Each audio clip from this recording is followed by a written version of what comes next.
Muy buenas tardes, estimados radioescuchas. Un gusto estar con ustedes una vez más en este su programa Futuro en Acción. Hoy tenemos como invitado al doctor Abelardo García Calderón, quien ha estado al frente de la prestigiosa institución, el Instituto Particular Abdón Calderón, conocido como IPAC, durante más de 50 años, cargo que lo ha ejercido con dedicación y compromiso y con excelentes resultados, cosa que ha sido destacado y reconocido en diferentes reconocimientos, valga la redundancia, que ha recibido por diferentes instituciones públicas y privadas del Ecuador. Y con él siempre es un gusto conversar sobre algo tan importante. Lo veo conectado, pero no lo veo a Abelardo con la cámara prendida. Comentar sobre algo tan importante como es la educación, de la cual tanto hace falta mejorar en el país, especialmente en el sector público. Quería comenzar, Abelardo, primero agradeciendo que esté conectado. Y segundo, tengo aquí en la mano algunos de sus recientes artículos de prensa y un par de ellos tiene relación con un reciente acuerdo ministerial que vuelve a cambiar ciertas reglas del juego.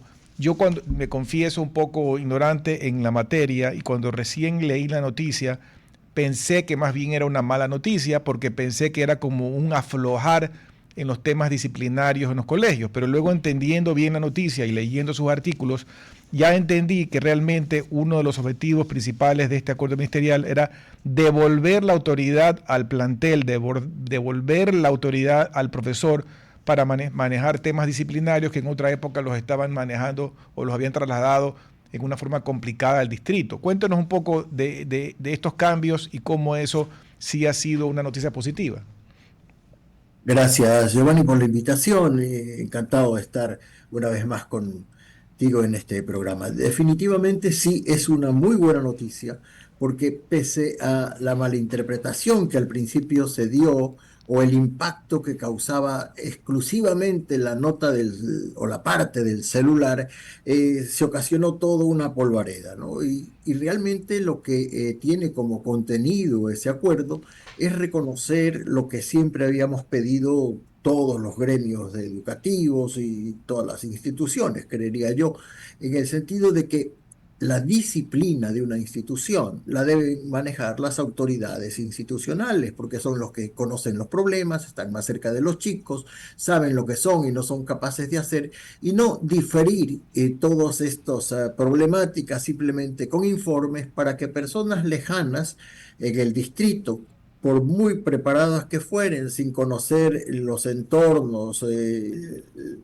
las relaciones, las reacciones de cada una de las instituciones ya en la vida interna, pues resolvían sobre casos, si es que resolvían, y que generalmente, como a ellos llegaban de todas las instituciones de la zona, obviamente a ratos no había respuestas, a ratos no se contestaba o se contestaba tarde, y eso ya hacía que el efecto, que sería un tipo de sanción, reconvenimiento, lo que fuese, a un alumno llegase ya cuando prácticamente el asunto estaba hasta olvidado. De todos modos, creo que nos queda todavía que afinar un poquito la parte de la judicialización al volver a la institución. El problema disciplinario se simplifica esto, pero llegó un momento en que la extrema judicialización, valga la redundancia, en la que prácticamente era un juicio abierto el que se montaba sobre la indisciplina de un alumno, llegaba a entorpecer absolutamente la gestión, porque eh, corregir a un estudiante, enseñarle a vivir dentro de normas, no es un juicio, una sentencia final, simplemente es un correctivo disciplinario y no podemos confundir una cosa con otra. El que corrige a un niño, el que forma a un estudiante para que actúe con buenos modales, que hable con buen lenguaje, etcétera, está buscando el bien de ese ser humano que tiene adelante y al que está formando, no lo está sancionando por delito, sino está buscando que haya una mejor disposición del estudiante frente a cada una de las cuestiones que cada institución tiene como normativas y dentro de sus códigos de convivencia.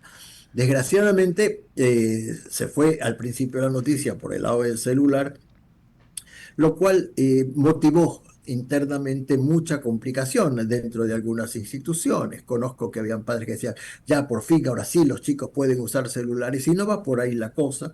Las disposiciones son claras y el ministerio salió a definirlo porque son disposiciones de otra naturaleza y anteriores, en las que se decía, por ejemplo, que hasta décimo ningún estudiante puede usar un celular en el plantel, y de los últimos 3 años, siempre y cuando el profesor lo requiera como instrumento de trabajo o de investigación pedagógica, este podía utilizarse.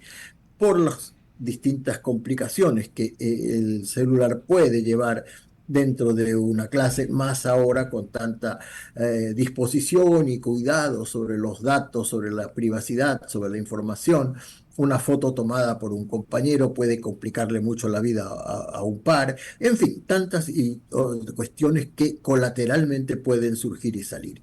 Pero en definitiva sí creo que fue una buena nota, de las que esperábamos desde hace muchísimo tiempo. Son 13 años que se ha vivido con un régimen distinto, y obviamente ahora el reto más grande es que el profesor, desacostumbrado a concebirse autoridad, y las instituciones, que a veces caen simplemente en querer darle gusto a la familia, apliquen adecuadamente las normativas y hagan lo que tenemos que hacer: formar al ser humano.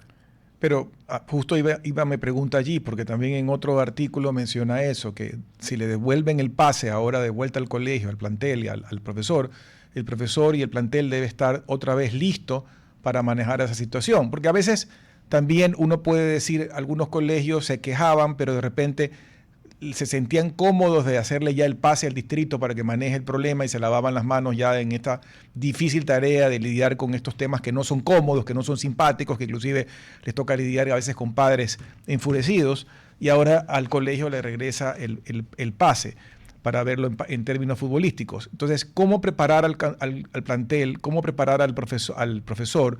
Y sobre todo, inclusive, vuelvo a mencionar el tema de los padres, porque hoy en día, y me corregirá Abelardo si me equivoco, manejar a los padres hoy en día es más complicado, ¿no? Tal vez en nuestra época había una situación más sumisa de los padres, que teníamos una relación de respeto distinta hacia los profesores y hacia los directivos de un colegio.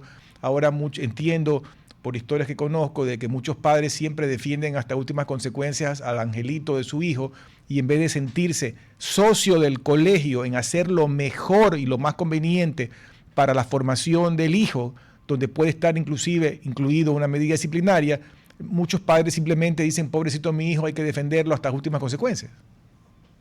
Es correcto, generalmente esa es la posición del padre de hoy. Dejó de ser juez y pasó a ser abogado defensor, dejó de ser objetivo y simplemente se obnubiló bajo el concepto de ser amigo, cuando la palabra amigo nació dentro de la educación, nació en los conceptos del ser buen amigo, es decir, el ser humano que sí me acompaña, está conmigo, está en las buenas, está en las malas, pero si me equivoco me dice, oye, te estás equivocando, oye, no estás haciendo bien, etcétera. Ese es el amigo verdadero. El otro es el cómplice, ¿no? Y de alguna manera estamos viviendo ciertas complicidades en las que el alumno logra salvarse de acuerdo a la concepción de la relación colegio-familia.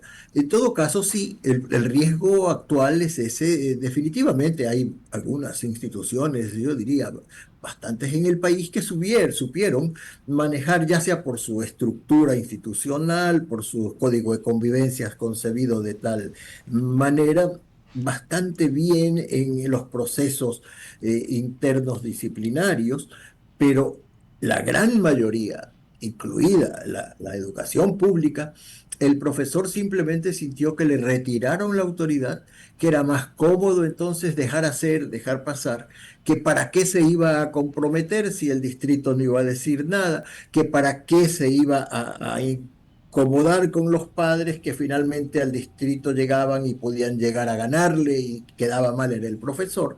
Y también instituciones privadas, que en un momento determinado pues decidían para qué complicarse la vida y vayamos adelante.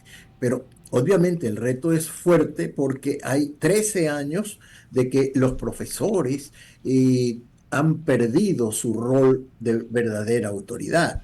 Y cuando se dice autoridad no estamos hablando del profesor maltratador ni castigador, no, no, no, simplemente esa autoridad que nace, sí, del mando, pero del respeto que ser autoridad implica frente al otro. Y eso tiene que recuperarse con mucha fuerza, eso tiene que devolvérsele al profesor ese carácter para que él genere hacia sus estudiantes esa posibilidad de ser buen modelo, buen ejemplo, un espejo en el que mirarse y tener ya desde el interno de la clase una guía para actuar de conformidad a como está viendo su profesor o profesora está actuando.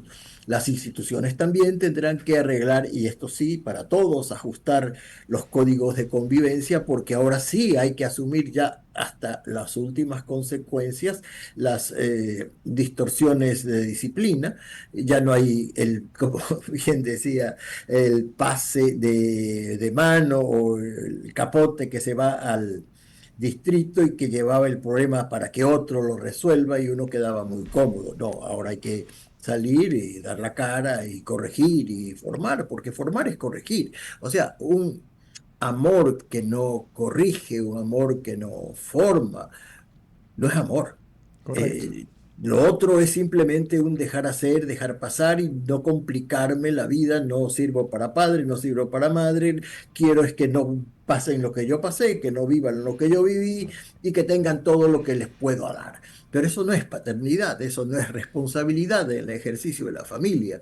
Los padres son los primeros jueces, los primeros educadores, los primeros confesores, si se quiere, de sus hijos. Entonces, tenemos que entrar todos en esta nueva tónica que ojalá lo logremos pronto y que vayamos adelante haciendo de la disciplina dentro de las instituciones un pilar básico, como siempre debió ser.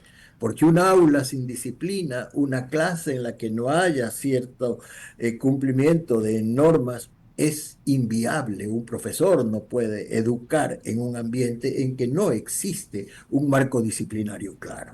Claro, y usted mencionaba el tema de los colegios públicos, y yo recuerdo, y me da pena porque creo que hemos retrocedido históricamente en el país, que aquí en Guayaquil, por lo menos, que es lo que tenemos a la mano, habían colegios públicos emblemáticos que tenían buena reputación en el resultado de los chicos y chicas que salían y se podían graduar, y terminaban esos colegios. Yo me acuerdo que mi mamá, cuando tenía su negocio, le gustaba contratar chicas graduadas del 28 de mayo, porque las que sobrevivían ese régimen disciplinario fuerte y de alto requisito académico eran chicas realmente que venían con ganas de trabajar, que conocían en esa época mecanografía, taquigrafía y todas estas cosas que se usaban en esa época, y eran muy buenos elementos para aportar a una empresa. Eso, mi impresión es que eso ha cambiado para mal, y que toda esa educación en el esfuerzo, en la disciplina, en el rigor académico se ha ido deteriorando.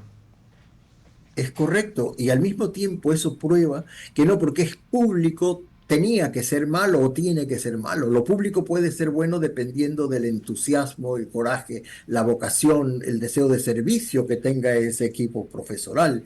Yo en mi etapa que estuve en algún momento en el sector público manejando la subsecretaría de Guayas, conocí rectores que sacaban de su sueldo, rectores que sábado y domingo agarraban profesores y casi hacían de albañiles para construir espacios en sus colegios. Esa vivencia, ese acercamiento se ha perdido. Hoy vamos porque vamos, simplemente llegué porque me dieron el puesto. La vocación ya no es tanto un requisito esencial y de hecho hay que también decirlo con claridad, se cometió el gravísimo error de disminuir y casi llevar a desaparecer o reducir a su mínima expresión las facultades de filosofía, letras y ciencias de la educación, como se llamaban las facultades de pedagogía de las universidades, ¿no? Con esa idea de hacer una sola universidad educadora ubicada en Azogues, todo lo demás tenía que como desmantelarse y eso obviamente fue una equivocación que hoy estamos pagando, conseguir profesores ya no solo vocacionados, sino que conozcan realmente contenidos pedagógicos, científicos, se ha vuelto muy complejo y a esto también hay que trabajarlo con fuerza. Ahora que el ministerio a su vez es Ministerio de Universidades, sería importantísimo que rehabilitaran y dieran mucha fuerza vital a las facultades formadoras de educadores, que es uno de los problemas más serios, porque si no hay profesor, no hay buen alumno. Pero ahí, volviendo al tema de la tecnología, usted mencionó lo de los celulares, que mucho se habla y se escribe sobre si deben tenerlos, no deben tenerlos, si deben de usarlos, no deben usarlos. Yo vi algún artículo reciente de Enrique Rojas y también de Beatriz Biancomo sobre este tema y hacen referencia a una información de Ana María Rat que le significó inclusive algún premio internacional al respecto de este tema. Y allí, un poco la conclusión de lo que yo leí era de que hay un grave error de concepto, como que si la tecnología de por sí es una solución o mejora automáticamente la educación. Y la tecnología no es automáticamente la que mejora, peor aún si no hay docentes adecuados, peor aún si no hay docentes que tengan facilidad pedagógica, que no haya docentes verdaderamente preparados para manejar no solo la educación, sino la formación integral de los alumnos en su aula. Y entonces muchas veces los departamentos de educación, los ministerios de educación, los presupuestos públicos como que se enfocan en que, voy a equipar bonito, voy a ponerles computadoras, entonces soy un país avanzado, y no necesariamente es así. Es correcto, puede servir para el lucimiento de las autoridades, porque en sí mismo, como bien lo dice Giovanni, la tecnología, el celular en la mano, la pantalla, en sí mismo no es ni buena ni mala, va a depender del uso, del horario, de la forma en que se utiliza, de para qué se la utiliza, ¿no? De hecho, hoy está muy en boga a revisar cómo los países nórdicos, que fueron los que se lanzaron primero al mundo absolutamente tecnologizado en la educación, hoy están volviendo. Entonces dicen, no, es que ya las pantallas se prohibieron en Suecia, etcétera. Y ahora ya se está hablando en Suecia de que hay que volver a la mano y a la escritura. Es que el problema no es que hubo pantallas y hubo celulares, el problema es que solo habían pantallas y solo habían celulares. Correcto. Cuando nos extremamos en un lado o en otro, tenemos la posibilidad de ir al fracaso, porque educamos seres humanos, educamos personas, y obviamente el individuo no solo depende de la pantalla o del celular para ser lo que es afectos, es sentimientos, es voluntad, es forma de eh, resiliencia, en fin, es todo aquello que va más allá del puro aprender conocimiento. Entonces hay que balancear, definitivamente, yo soy enemigo del decir no a rajatabla, porque hay que enfrentar a estos artefactos simplemente como instrumentos válidos para agilizar o para aprender más rápidamente. Y además que también es un poco falso decir que no en un mundo donde están sumergidos tanto en la tecnología, que decir no a rajatabla acaba siendo un mito porque de alguna manera u otra van a acabar vinculándose con la tecnología. Entonces el tema es mejor cómo lo uso apropiadamente. Es correcto, y es que es su mundo, es como si hubiésemos dicho cuando, yo siempre digo esto, cuando apareció el esferográfico, no, no podemos escribir en el esferográfico, sigamos escribiendo con canotero y plumilla.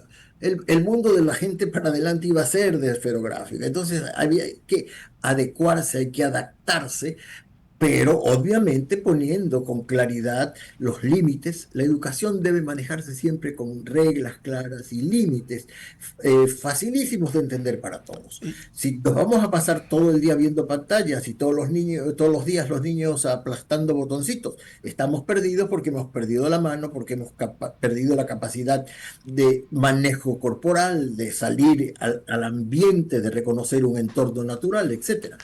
tiene que establecerse un balance fundamental, un equilibrio básico en aquellas cosas que se vuelven necesarias de enseñar a un niño, porque como siempre hemos conversado y conversábamos con Joyce, ¿no?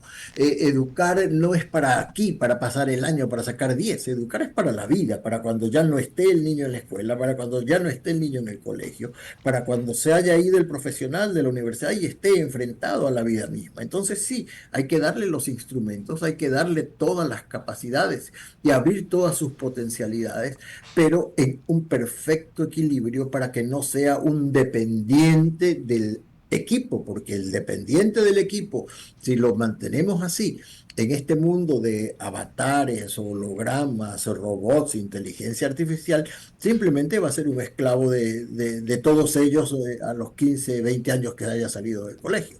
No los va a entender como máquinas inferiores a las que gobernar, sino va simplemente a seguirles el paso a todo lo que el pensamiento mecánico le diga. Oye, Entonces, ese es y el usó riesgo. una palabra clave, es el hecho de que si solo se dedica a la pantalla, o es como el caso de los juegos de video, si digamos que un chico o chica jueguen en un juego de video y tengan un horario, una disciplina de tantas horas a la semana, yo no lo veo nada malo. Pero sí, pero como hay muchos casos de la vida real de chicos que no tienen supervisión de sus padres y se pasan todo el santo día jugando juegos inclusive violentos de videos, de matanzas y vainas. Entonces el producto que vamos a tener después de unos años de que se han pasado 12 horas al día jugando eso, no va a ser pues una persona normal, coherente, formada, etcétera, sino, no sé, y hemos tenido casos inclusive algunos se vuelven medio locos y salen a matar gente, como ha sucedido en algunos países como Estados Unidos. Es un gran riesgo definitivo. Sí, ese es realmente el problema. Que el niño se distraiga con ellos no está mal. Está mal si lo hace 6 horas seguidas, si no duerme. Hay jovencitos, perdón, estudiantes de secundaria que a veces vienen cansados a dormir al colegio porque se han quedado hasta las 3 4 de la mañana jugando o chateando con amigos. Entonces, es obvio que no van a rendir al día siguiente. Entonces tenemos que poner horarios, tenemos que poner límites y tenemos que supervisar el tipo de juego que les damos. Porque yo mismo, Correcto. yo siempre cuento esta anécdota, yo mismo caí una vez en una trampa. eh, con mi hijo el menor, estábamos en los Estados Unidos, en una de las tiendas de aquella época de juegos de niños, casi apurados porque se acercaba la ida al aeropuerto. Papá, cómprame este juego. Bueno, ya tanto hizo, cómpratelo y lo compramos. Y ya, después de unos días, ya acá de regreso, me siento con él y comienzo a ver que el jueguito famoso daba puntos a aquel que más violentaba. Era un carrito que rodaba por todos lados, al que más violentaba, que cuando más corría, si atropellaba a alguien, le daban puntos, si se cruzaba a campo travieso, siendo eso un patio de una casa, le daban más puntos. Entonces, hay que saber qué le estamos dando a un niño. No todo lo que viene como juego es juego, como no todo dibujo animado es para niños y como no toda película es para todos. Así es. Abelardo, y volviendo al tema de los celulares, yo leí el otro día un artículo de un historiador español y decía, bueno, el mundo de los celulares puede tener dos facetas, ¿no? El hecho de tener toda una riqueza gigantesca de acceso a bibliotecas, a libros, a poemas, a documentales, etcétera, o tener una serie de porquerías que va desde la pornografía hasta simplemente perder el tiempo horas de horas viendo videos sin ningún sentido en TikTok, que una baila, lo que sea. Entonces volvemos al medio, es decir, es un instrumento, yo puedo usar un machete para matar a alguien o puedo usar un machete para desbrozar un terreno y limpiar un terreno. Entonces son instrumentos que han existido y existen a lo largo de la historia que los puedo usar para bien o los puedo usar para mal. Es correcto, por eso es que la supervisión de los padres es ultra necesaria, como en las instituciones los profesores que están en las aulas están pendientes, porque en las manos de un niño de cualquier edad, de 5 a 17, pues o estamos ganando o estamos perdiendo cosas, porque a todo lo que se comentó hace un momentito, Giovanni, también es una cantera de conquistadores para adicciones, ¿no? Y hay sectas satánicas, hay sectas suicidas, hay de todo en este mundo de la comunicación global, que están a la casa precisamente del adolescente, del niño, porque obviamente saben que son inteligencias que están en proceso, que no están definidas las madurez todavía y que pueden ser captados para sí. Entonces sí hay riesgos profundos, sí hay peligros. Por ello es esa presencia. Yo siempre aconsejaría de noche, por ejemplo, que en las casas el celular se guarde definitivamente en un sitio que los padres controlen y que se los devuelvan cada mañana, o sea, que sea un ir y venir, que no esté indiscriminado, porque obviamente el riesgo mayor es en la soledad que usualmente se presenta en ciertas edades, el escapismo que se presenta en Claro. ciertas edades, el deseo de ser grande que se manifiesta en ciertas edades, lo que puede llevar a un niño, a un puber, a un preadolescente, a involucrarse en cosas que no va a poder manejar y que, de las cuales va a quedar simplemente como una víctima. Bueno, vamos a un corte breve y regresamos enseguida. RTP 965, a la conquista del mundo digital. Programas de opinión con referentes de la comunicación. Noticias para contar todo lo que está pasando en todo momento. Una variedad de segmentos con lo que necesitas saber. Todo para mantener a nuestra audiencia y seguidores siempre bien informados. Siempre RTP. Buena compañía. Gracias por regresar con nosotros a este su programa Futuro en Acción. Para las personas que recién se conectan, estamos conversando con el doctor Abelardo García Calderón, quien dirige hace muchos años el IPAC, el Instituto Particular Abdón Calderón, por más de 50 años. Y hablando de tantos años de experiencia y de recorrido en la educación, yo me ponía a pensar ahora en el corte con respecto a cómo en su criterio ha evolucionado la familia en el Ecuador. Y digo la familia porque uno a veces tiene el error de pensar que el hijo es un producto que se lo tiran al colegio y que el colegio tiene que devolvérselo educado y listo para vivir, para el mundo, para el trabajo y para la vida futura. Pero evidentemente la educación participa al colegio una parte, pero la mayor parte realmente debe estar... se ejerce es en la casa, es en el hogar, en la familia. Y en eso a mí me apena leer estadísticas que evidentemente en el mundo, no solo en el Ecuador, la tendencia es que cada vez hay más familias rotas, familias divorciadas, familias con problemas, familias con peleas internas, etcétera, y eso desmejora o complica el ambiente en el que se educa al hijo. ¿Cómo usted ha vivido esa evolución? ¿Estoy en lo cierto? ¿Ha cambiado para mal? Porque ese entorno familiar es clave para la formación del chico. Es correcto, Giovanni. Definitivamente en el mundo de la educación no se puede aislar ni dejar de lado a la familia. No para que diga qué tiene que hacer la escuela técnicamente para enseñarle a un niño, sino para ser precisamente esa caja de resonancia en algunos casos y en otros el motor e impulsor de valores, principios. Los abuelos decían que hay cosas que son de cuna, se decía hace muchos años. Y es cierto, porque vienen los valores, principios, vienen formados desde la familia, la cultura familiar, la tradición familiar, la forma de llevar los modales en términos de conducta social, la forma de llevar la moral, la forma de llevar la religiosidad. Todo esto viene originado en la familia y la escuela sobre eso colabora, morigera, trabaja. Obviamente ya en la enseñanza de las ciencias, en la enseñanza clarísima de contenidos, pues la escuela entra a poner lo suyo sabiendo que ahí apoya a un padre que no conoce del todo todas las especificidades de cada una de las materias que estudia su hijo para aprender. Y todas se conjuntan y deberían converger en un proceso de asociación. Padres y escuelas deberíamos ser socios en el proceso de formar, de educar a los niños y jóvenes. No estamos contrapuestos, no somos bandos distintos, tenemos un fin común y el fin común es hacer una persona claramente formada, no un niño contento que no tenga pataletas y que no tenga berrinches, porque para que mi hijo no me llore, para que mi hijo no la pase mal, el colegio tiene que perdonarlo, tiene que hacerse de la vista gorda, tiene que preferirlo. Y es ahí donde vamos cometiendo errores, ¿no?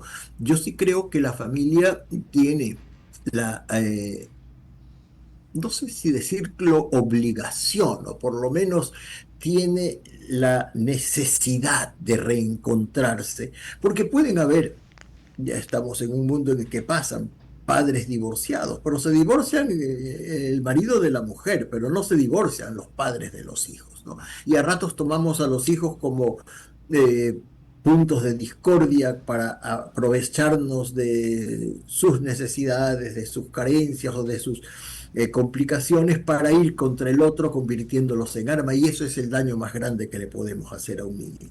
La familia, lamentablemente, sí, en la mayoría de los casos, porque gracias a Dios todavía quedan un respetable número de familias que están preocupadas de la situación académica, cultural, moral de sus hijos. Pero la gran parte de la familia se desentiende, ¿no? Cree que pagando la pensión o entregando al niño en las manos del colegio público ya culminó su gran colaboración al derecho del ser humano a educarse. Y no es así, porque la familia es rectora, es formadora. Como decíamos hace un momento, los padres son los primeros jueces, los primeros rasgos de autoridad que debe ver un niño, el primer profesor, el primer juez, ya lo decía, el primer formador en el mejor de los sentidos, para guiar, para orientar, para dar ejemplo y modelo, porque tampoco podemos caer simplemente en el discurso bonito, hay que hacer esto, hay que hacer lo otro, pero te lo digo a ti, pero yo hago todo lo contrario. Entonces los niños no son tontos, a veces los adultos digo, no, no son niñitos, no entienden. Por supuesto que entienden, por supuesto que saben, por supuesto que han captado por dónde van las cosas. Y obviamente también nos juzgan y a veces nos juzgan a los adultos bastante fuertemente porque los descorazonamos, los decepcionamos y entonces vienen esas rebeldías que nunca fueron sin causa. Yo nunca estuve de acuerdo con aquello del rebelde sin causa. Siempre habían causas para cada rebeldía, por supuesto en determinadas edades donde se explota más. Pero obviamente la familia tiene que recuperarse, no tal vez para llegar a aquellos modelos ultra tradicionales de los padres que solo con la mirada controlaban en la mesa y la mesa era silente y nadie compartía. No, no, no.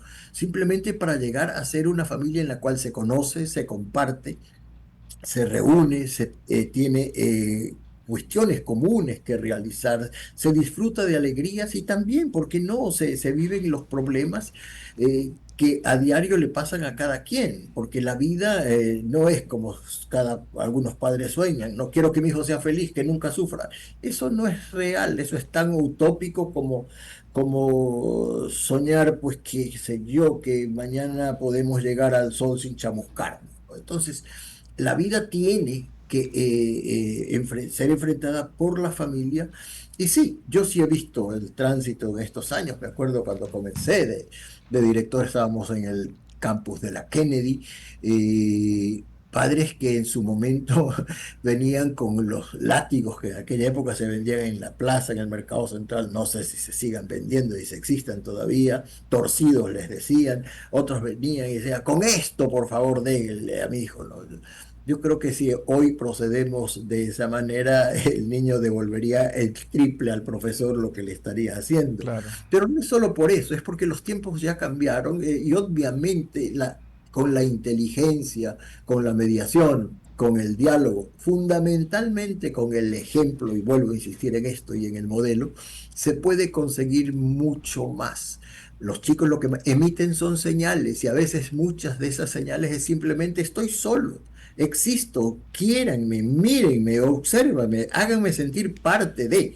En el fondo, muchas veces es eso lo que no estamos atendiendo en el proceso formativo. Entonces, esa Yo, familia que se preocupe, que llegue al colegio, que no necesitan vivir en el colegio, porque ya nos vamos a otros extremos, ¿no? claro. Pero sí, estar cercanos, entenderse, conocer, ver qué ocurre, qué pasa, y estar claros también de qué objetivos les ponemos a sus hijos. Pero volviendo al tema, digamos, de la familia y del colegio, no solamente lo importante, que obviamente es importante, pero no solamente es lo importante la educación en el sentido de las materias tradicionales, que sepa matemáticas, que mañana pueda saber inglés, que pueda pasar los exámenes de ingreso a una universidad, etcétera.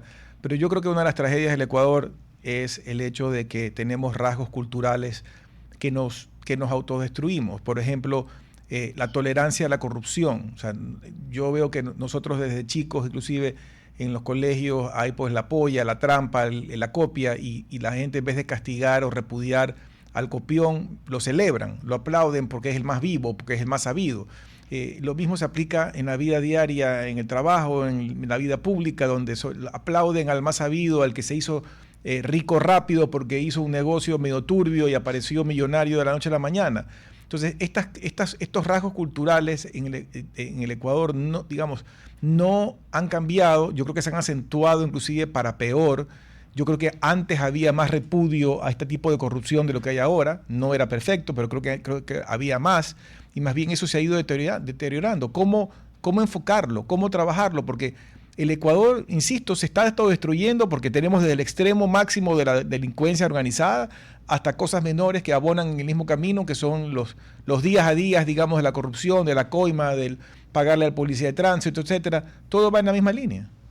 Es correcto, y cuando nos alejamos de los verdaderos valores y perdemos el objetivo claro de para qué educamos, es donde nos perdemos. Por ejemplo, en este caso de la copia que citaba Giovanni hace un momentito. Hace un par de años yo tuve un padre de familia que me decía, o le decía a la rectora en su momento, que su hijo lo que era era un emprendedor porque estaba entregándoles, haciéndoles las pollas a los compañeros y que les dictaba desde afuera lo que debían contestar en el examen. Entonces, cuando hacemos que el delito se vuelva emprendimiento solo por justificar a mi hijo, entendiendo que mi razón es salvarlo de cualquier cosa, estamos complicando. Lo que vivimos como sociedad definitivamente es un producto que ha nacido desde el niño, desde el pequeño. El corrupto no se hace corrupto a los 40, a los 50, a los 60. Viene de a poco descubriendo la corrupción, la viene practicando de a poquito, se viene cogiendo el caramelo, el lunch del compañero, el lapicito, y todo parece juego de niños y todo es un festejo, y viene siendo prepotente y viene golpeando al otro, y va increciendo, porque obviamente como en todo, hacia el lado del mal, como hacia el lado del bien, tendemos a crecer. Y si no tenemos barreras, si no tenemos reglas claras, si no tenemos árbitros, y ahí el padre es un árbitro, el profesor es un árbitro, la institución educativa es un árbitro que guíe, que orienta, que diga esto no, obviamente que vamos a tener la sociedad que hoy tenemos, ¿no?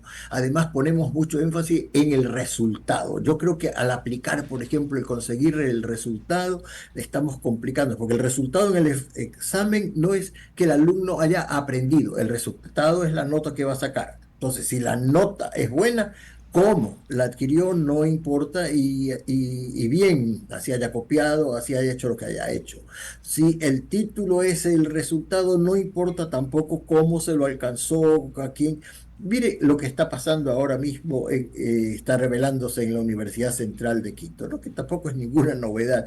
Los chicos han copiado toda su vida, pero es obvio que si estoy estudiando una carrera universitaria para ser médico y me importa un pito el estudiar y voy haciendo exámenes, estoy buscando un cartón que me permita matar gente. Y eso no puede ser definitivamente un proceso formativo. Tenemos que reencontrarnos fuertemente y saber que no podemos enseñar bajo la viveza criolla a nuestros hijos.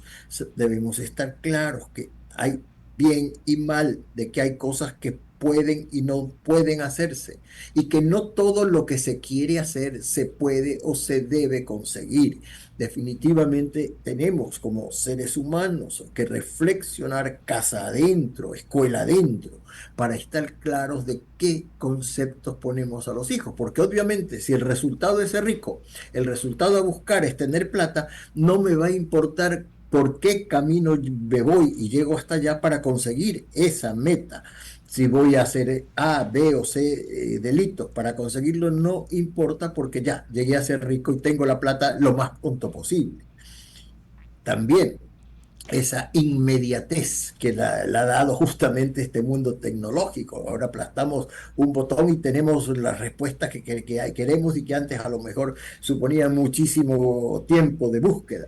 Pero el niño, el adolescente está creciendo que el aquí y ahora. Entonces, hay ricos, yo quiero ser rico en 4 o 5 años. No, los ricos de verdad, los que trabajaron acorde a su profesión o sus negocios, son encadenamientos de años, a veces de décadas, de centurias en Europa. Entonces, tenemos que ir dimensionando bien los objetivos que les ponemos a los chicos y el cómo conseguir cada cosa, ¿no? Yo creo que por allí tendríamos que comenzar a trabajar fuertemente como familia y como sociedad para retomar ese querer hacer buenos ciudadanos.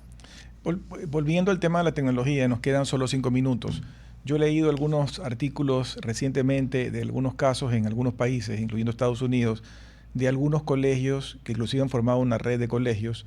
En este caso, el ejemplo que tengo más claro en la cabeza es uno que tiene que ver con una red de colegios católicos, que han retrocedido, entre comillas, a una educación más clásica, porque se le pone más énfasis hoy en día a lo que hablábamos hace un momento, a la tecnología, a las matemáticas, a convertir a los chicos y chicas básicamente en entes productivos que capten las herramientas para poder ir a un trabajo. Pero en estos otros colegios han regresado a otras carreras, a otras materias como filosofía, ética, inclusive latín y cosas así. Y en el tiempo han demostrado que los que se están graduando de esos colegios más bien están teniendo las mejores notas para entrar a las mejores universidades de Estados Unidos. O sea, algo están haciendo bien. Y entonces ahí la pregunta es, ¿qué de lo que se abandonó deberíamos de recuperar?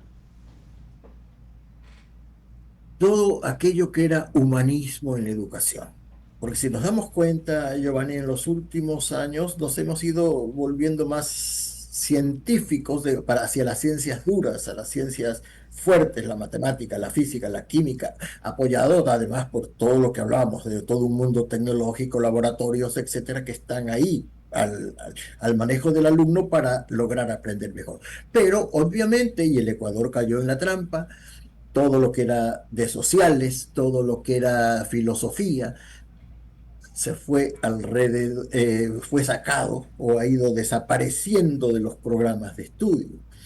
Y sin estar claros, por ejemplo, que si no hay filosofía, no hay matemáticas, porque la matemática es matemática porque hay una filosofía que dice hay causa-efecto. El ser es igual al ser. Entonces, las bases, los fundamentos del pensamiento humano están sin desmerecer las ciencias duras y técnicas a las cuales también las aprecio y las quiero mucho, pero obviamente no podemos destrozar todo aquello que enseña a pensar al estudiante. Porque la esencia del ser humano, lo que nos hace distinto al reino vegetal y al reino animal es nuestra inteligencia, que no solo es cognitiva, que no es solo la que aprende conocimiento, sino que la que nos hace ser como somos. Y esto es vital que lo rescatemos para el mundo de la educación otra vez. Claro que es válido volver a tener los modelos, los ejemplos. Usted posiblemente, Giovanni, y yo mismo, mucho más viejo, estudiando en los colegios que estudiamos, admirábamos a los grandes héroes, admirábamos a los grandes mandatarios de los países, nombres, ¿no? Churchill, Kennedy, Eisenhower, etcétera, etcétera.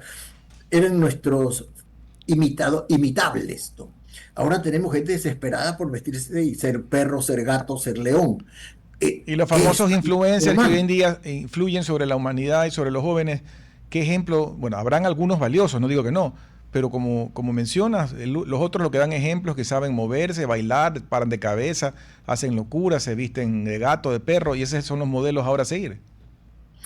Y esto es exacto y riesgosísimo, porque hoy más que verdad, lo que nos viene es, tiene tantos miles de likes, tiene tantos miles de reproducciones.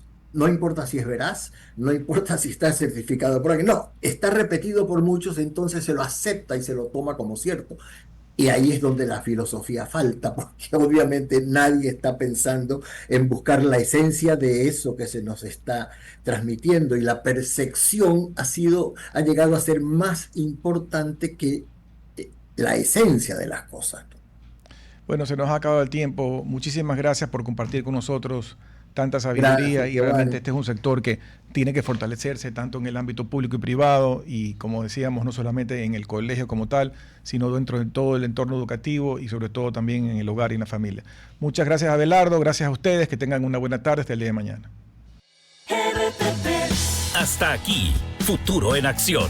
Control Master Marisela Basantes. Transmisión digital Gerardo Díaz. Redes sociales Erika Eras. Dirección Javier Gamboa. Todos los derechos reservados. RTP 2026. Si disfrutó este programa y aportó de manera positiva en su vida, déjenos sus comentarios en Instagram, página web o WhatsApp, así como los aplausos al artista son sus mensajes al equipo de RTP Ecuador. RTP. Buena compañía.